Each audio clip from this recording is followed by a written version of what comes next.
ஓம் சாந்தி.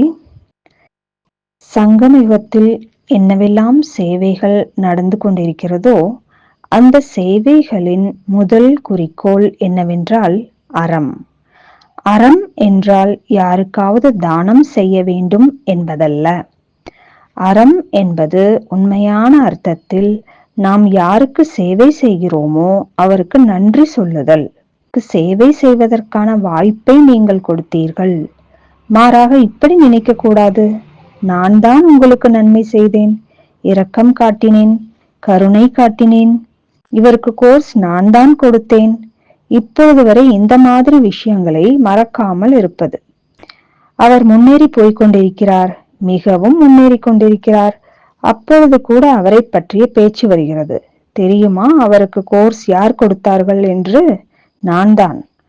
அந்த நபர் எவ்வளவுதான் முன்னேறினாலும் அதற்கான விதை இங்கே இருக்கிறது. இந்த சேவை கேந்திரத்திலிருந்து வந்தார், இங்கே எங்களுடைய சேவா கேந்திரத்திலிருந்து. குரு யார் அவருக்கு? நான் தான். சேவை அறம் என்றால் நன்றியுணர்வு. நீங்கள் தான் எனக்கு வாய்ப்பு கொடுத்தீர்கள் என்று அவருக்கு நன்றி சொல்ல வேண்டும். நமது தலை மீது பாவத்தின் விகர்மத்தின் சுமை இருக்கிறது.